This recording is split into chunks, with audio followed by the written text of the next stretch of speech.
Okay. Cool.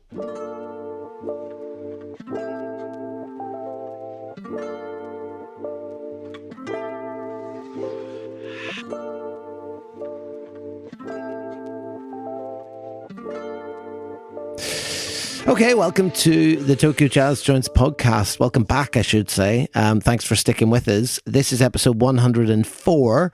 And if you have been listening to the last few episodes, you'll know that we're doing a Tokyo Jazz Joints Top of the Pops, Top 10 countdown. And we're currently at number 7, or this week we're going to be at number 7. We've covered numbers 10, 9, and 8 as we race towards our number 1 choice, which, as we've said many times, is an almost impossible task. And it's the question I hate more than anything when someone says, what's your favourite place? But we thought we'd just, as an intellectual exercise and for a bit of crack, we would try and pick our top 10. And I think it's fair to say, James, that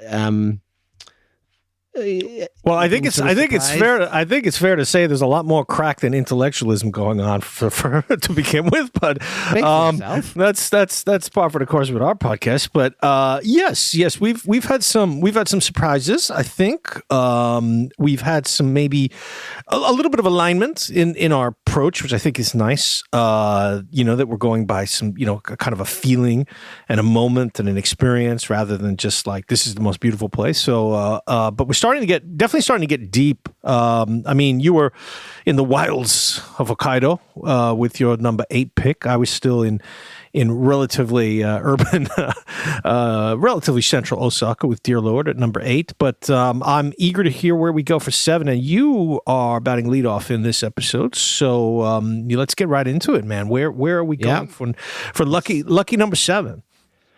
I'm standing at the wicket and I'm asking the umpire for middle stump. So, number 7 for me is a place that if, James, you were to walk around the outside of it and play jazz for a number of hours, if not days, can't remember the exact story, it would probably fall down. Does that give you any clue what I'm talking about? Wow. Oh gosh, no, not immediately. I mean, geez, there's too many places. Say that clue again. If you were to walk around, if you were to walk around the perimeter walls of this place, yes, for a long period of time, playing jazz. Playing jazz? You mean like playing an instrument or playing like on speakers? It would probably fall down because it's that rickety. Oh, is it Garrow? No. It's not Garrow. There's people who are listening now that were raised in the church who are screaming Jericho. Jericho. Oh. Jericho is my number 7 choice. Wow. One and only Jericho. And I'm staying in Hokkaido. I'm back in Sapporo. And this place I've been to twice.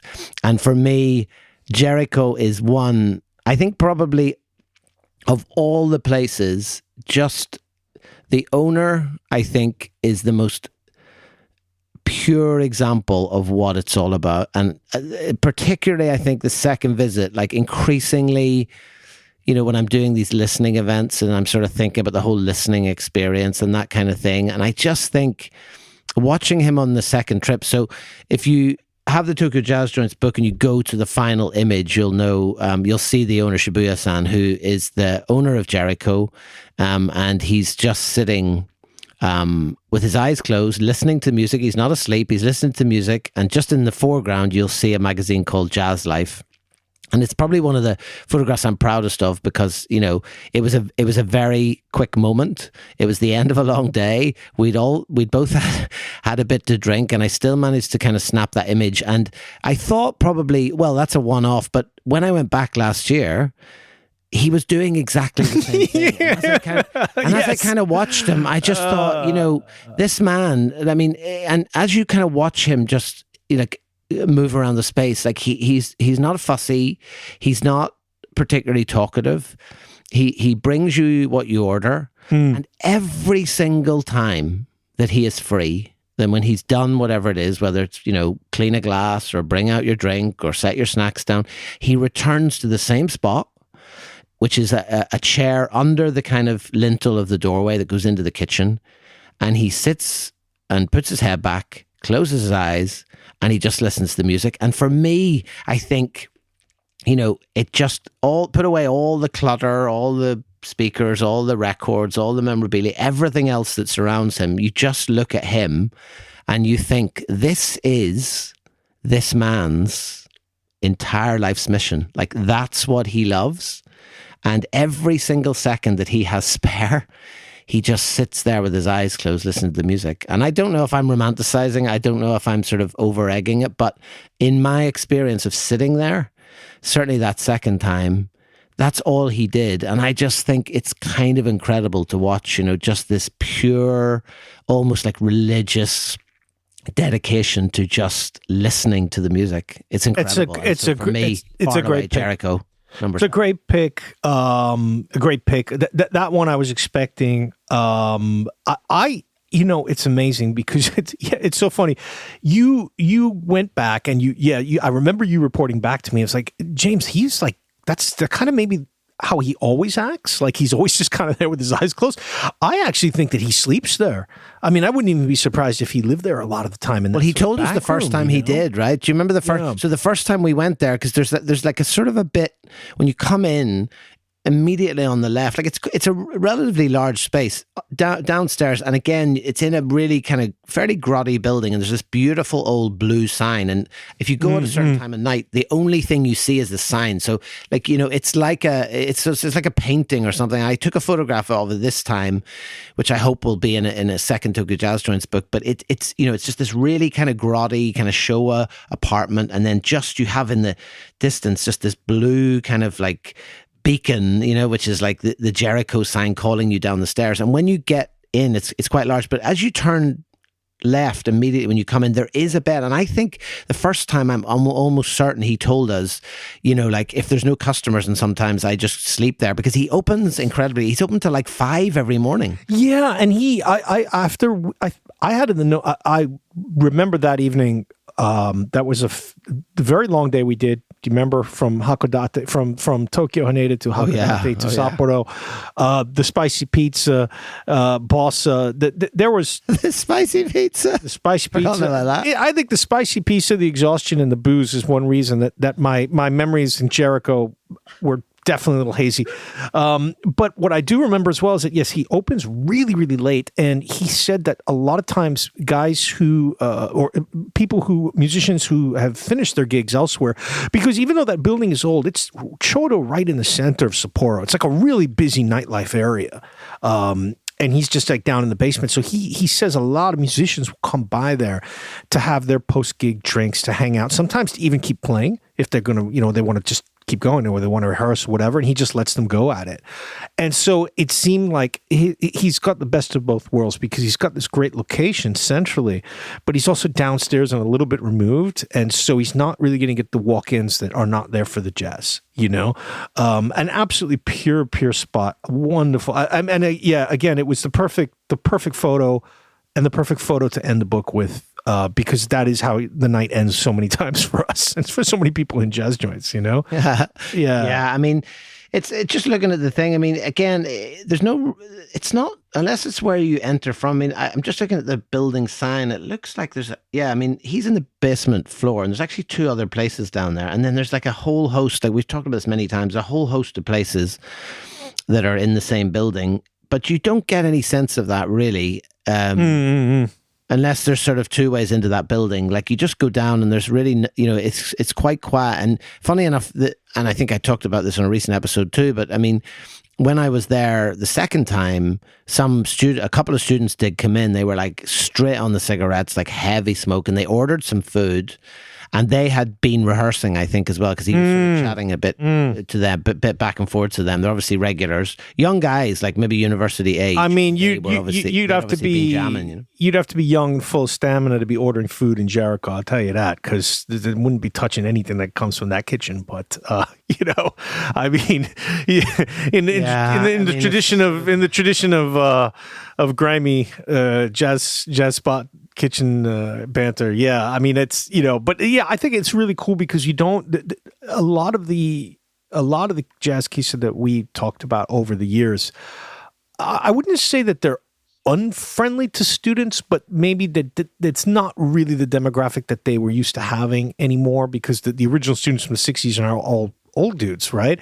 Who are just going to be maybe a little more quiet and, just sitting there with their newspaper and the cigarettes and their coffee, So, some of the jazz pieces might be a bit off base for a group of noisy students, but if they're musicians themselves and he's welcomed them, I think that's really great because it helps keep it open. You just can't rely on the old guard anymore.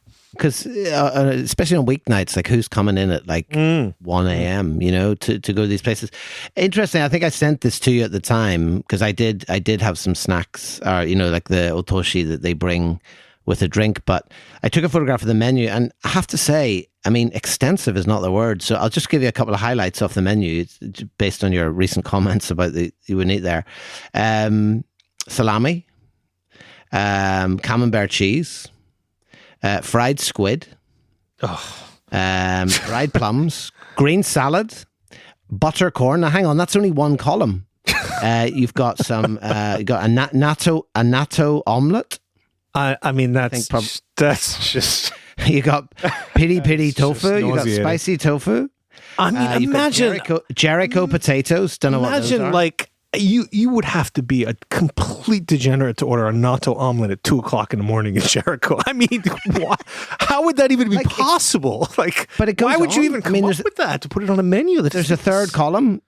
There's six pasta dishes. Oh no! There's also 4 soba dishes, and to finish off, you could get oyakodon, which, for those of you who don't know, is sort of like chicken and egg on top of rice in a kind of a sauce.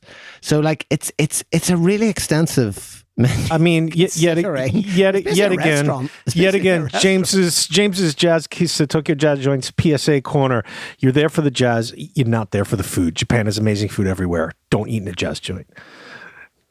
Yeah, I mean, you'll thank me for it. It's you'll thank in the me morning, and you just want to keep listening to that Max Roach album. You might be tempted. Yeah, that's a good point. Especially at 2 a.m. after days like we've had, where the stomach might be a little bit in need of some sustenance after the drinks. Exactly. Yeah, no, it's a great choice, man. Jericho's it's an all timer. It's one of my favorite places up north for sure. And yeah, I knew you would have it. I wasn't sure where it would come in the rankings, but yeah, I saw that one for sure coming.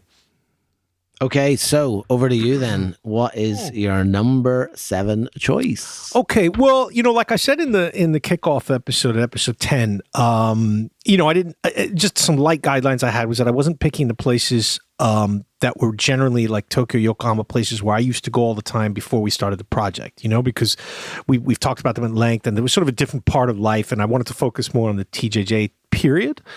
And this is similar to Alberu, which we talked about last episode, which I did not get to. This is the only place on my list that you haven't been yet. And it is, again, we're going way up north now to Aomori Prefecture, to Hirosaki City. And it is the absolutely remarkable Suga, Jazz Bar Suga. Suga, named after the owner, Suga Wada-san, who I believe is turning 84. Yes, he's turning 84 this year. So, and we will talk about this offline, but I think it is an absolute must visit for you ASAP. I didn't realize he was that old. Suga is just unbelievable for a cajillion reasons, including, and I know we always talk a lot about location, but to me, I can't separate our entire TJJ journey from the locations, because remember, like you lived in Japan for many years. I still live in Japan. We're familiar with a lot of Japan, but we're not familiar with everywhere. And you go to some of these regional cities and you see things and you start to realize, oh, no, it's really different up here. The land looks different. Some of the food is different. The way they speak is incredibly different, and it sometimes feels like you really are on a long journey. Hirosaki is way up on the northwest of Aomori. I mean, this is a good, 800 to 900 kilometers from Tokyo. And let's just say that Hirosaki City has seen better days. It was a very important castle town in the 17th century. The regional daimyo was there. The castle is still there at the foot of Mount Iwaki, which is a very terrifying volcano that still seems to be smoking at times. So the setting is really beautiful, and Hirosaki will be pretty popular right now. Yourself? Very, very popular now because it's a very famous cherry blossom place. That's when most people go there. But when I was there, it was I think it was in November, and let's just say definitely been to livelier cities. And unfortunately, I was stuck waiting because I had messed up the times, and Suga had not opened when I thought it was open. So I was standing out on this alleyway, just basically wondering, what am I doing? I might have even texted you that. I'm going to send you the picture again right now, Philip, and we can put it up on the socials then. But I'm standing there in the cold rain. I mean, this is only November, but it's still really, you can feel the chill in the air when you're up in Aomori. And I'm just thinking, like, is this guy going to come? Because there was nothing online about Suga. You know, I'd only read some various blogs, right? So you imagine me standing there in the rain. I've been out walking all day around Hirosaki City, and I'm just like, oh man, this guy better show up. Because again, we've had a lot of train talk, like you said in Asahikawa. If I miss my train from Hirosaki back to Aomori, I might have to get a taxi and pay like 20,000 yen, you know? So like I'm really short with time. And then he kind of walks up and he looked at me and he smiled, and he wasn't fussed at all to see like a foreign dude just standing there. And I said hello in Japanese, and he was like, oh, you want to come to the jazz bar? I'm like, absolutely.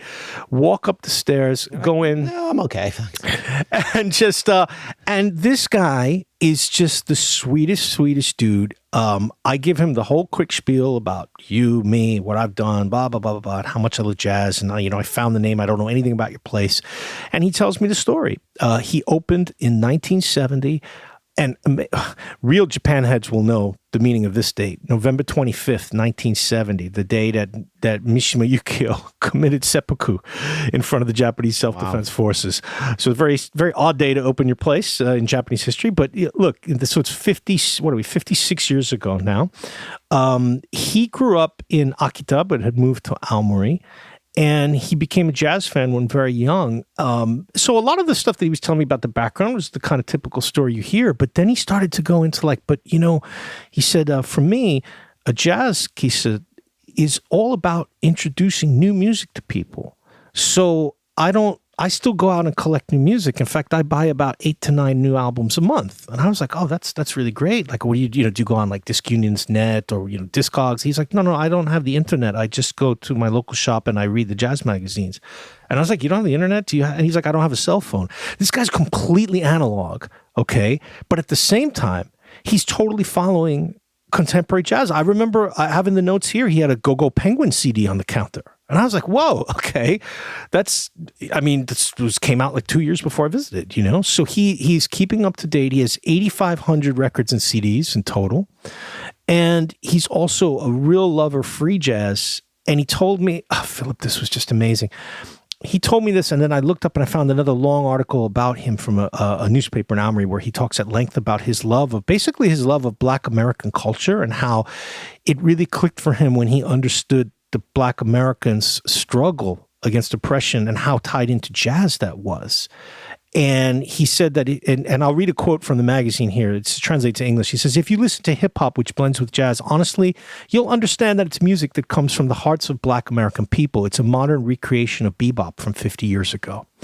So, Philip, this is an 84-year-old Japanese man from Aomori Prefecture, and he gets it more than so many people who write about music or young people do in Japan or elsewhere. Like, he's totally clued in.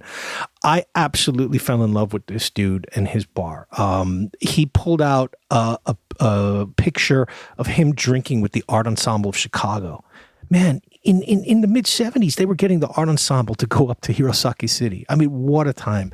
So Suga the bar, Suga the guy, just one of my all-time great memories, and I really, really hope that we can work hard to get you there on your next trip, even if it's just a one-day trip, because it is an absolute gem of a place. And we want to make sure we talk to him before he gets too old. You said there was going to be no intellectualism, but I mean, I beg to differ. Anyway, amazing. Yeah, what a great choice. I mean, actually, the thing that, in the picture you sent me, the one thing that stands out instantly is on the sign. It just says jazz history at the top, on the sign up on top of the wall, which I think is amazing, because we've talked about how so many of these places are these kind of repositories of jazz history in Japan, and what will happen to that history, like these stories and like these photos and all these kind of things, when these owners pass on or pass away and the places close. And you do kind of wonder, because in any other discipline or field, I feel like this stuff should be in museums and should be preserved and archived, but we don't necessarily know if that's going to be the case. And it's funny, it's really given me FOMO now, because I don't know if you remember, but when I was up in Aomori with Tom, and we'd been to Blue Note and a couple of other places, and then we actually got on the train to Hirosaki, but again we got kind of done by the whole there are no trains, like you mentioned there, but that taxi home. And I remember getting on the train with Tom, and we were on the train to Hirosaki. And I mean, now I'm really regretting getting off, but I looked at the train times, and it's one of those ones where you realize when you get there, it's going to be really hard to get back. Where you're staying. And so we actually got off, and I remember very clearly, I was like, yeah, this is one of these times, like I've talked about before, where you have to just say no, it's not going to work this time. And so we got off the train. I remember standing on the platform it wasn't cold, but it wasn't warm either. And we're in one of these little sort of waiting rooms that you get on the platform, out waiting for the train to come back. And it was only taking us 2 or 3 stops, but because we'd sort of made that choice, we were stuck in the middle of this line. And of course, now I hear this and I think, I remember at the time, it was definitely the right decision at the time, but yeah. I mean, it is. Look, once you get way, way up there into places like Aomori, and you kind of realize, and of course, I mean, you have the advantage. You can at least drive, maybe on a subsequent trip. I can't drive. I'm at mercy of the public transport. And so I was very aware. And also because I had been planning to go to Union as well, which is another lovely place actually in the same town in Hirosaki. It's interesting because Hirosaki, I mean, it's only about 160,000 people, and that's like everywhere in northern Japan, it's being depopulated. It used to be way more people. And I read that there used to be 8 or 9 jazz kisa in the town. And they're pretty much all gone. And so Suga, I mean, I did see recently a good friend of the show, Jerome, I think he went there last year, maybe, and he put a picture up on his social media about it. I haven't heard anything recently, but again, Sugawara-san, he's not online. He literally just has the shop phone. So if you want to get in touch about it, you just have to call when he might be there at nighttime. So, or hope that somebody like our good friends, Jerome or Mitch Bosan, our Jazz Kissa Hunter friends, put out a word about, sometimes we do hear that about other places. The master's ill, or unfortunately they passed away, they had to close, or some, sad news like that. So, I hope that we can somehow, I would love to get back there too, and might be a little bit nicer this time of year as well. But I'll never really forget him sort of just being almost like he was speaking. Obviously, we're speaking in Japanese, and he's speaking very matter-of-factly. But I was really touched, because I was just thinking this guy is really getting to the heart of so much about what jazz is freedom. It's about the freedom of of people fighting for the, and it's in the music. You can hear the anger, but also the joy and the exhilaration. And I was just again and again, Japanese jazz fans, man, amazing that they could take the music come from so far away, but totally get what it's about, and then open up this beautiful little bar. So that's number 7. Nice. So there we are, 10, 9, 8, 7. Yes, that is the correct order. Yes, 10, 9, 8, 7. I actually genuinely had to really concentrate to get that right. I think it's without the music, without the Tell the Pops music, it's harder. But So I can see why you were an English teacher. Did it again? No, 7, 8. I got it wrong. 10, 9, 7, 8. 10, 9, 8, 7. Is that correct? Did I get it right the first time? I mean, I'm just kind of shocked that we've always had proper train times running around together with your seemingly numbered dyslexia going on here. I don't know. Yeah, that's something maybe I need to look at. But yeah, so 10, 9, 8, 7, which takes us obviously to guess. You've guessed at 6 and 5. And then obviously, well, I might as well go the whole way, 4, 3, 2, 1. We're going to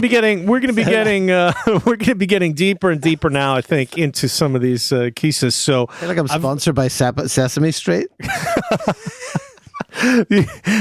Which definitely, if they want to sponsor us, please. Well, I mean, if you speaking of, I mean, just groovy jazz. I mean, go back and watch some of those. I used to get it on. I had a couple of seasons on DVD when my kids were really small to show them Sesame Street, and the soundtracks were unbelievable, man. It was so much jazz funk going on. I mean, it was just like, at a kid, I don't think I really recognized it. You look at it now and you're like, this soundtrack is cooler than like half the things that were on the charts, you know? So we should have got the count. We should have got the count to do the count. I'm sure that would be copyright protected, but I'll leave it up to our not if they sponsor us. Our courageous producer to go out and find us some sound effects. Yes. Well, anyway, with that in mind, then we'll wrap up this episode. Thanks if you're still listening. That was 104. We will eventually get to number 1. We hope you're enjoying these episodes. We hope that you've been to some of these places. And if you're ever looking for a quick short list and you've got the money and the means and you're in Japan, you wouldn't go far wrong by just visiting the top 10 that James and I have both chosen because they are incredible places. And if you think the ones that we've talked about so far are good, then you can only imagine what's coming in the second half of the top 10. Or should I say the Tokyo Jazz Joints top 10, the Tokyo Jazz Joints top of the Pops top 10 countdown. James, it's been a pleasure. Always is, buddy. Talk to you soon. Bye. That just cracks me up every time, man. Shit. I'm not even having beer tonight, and I've got the giggles. Oh no.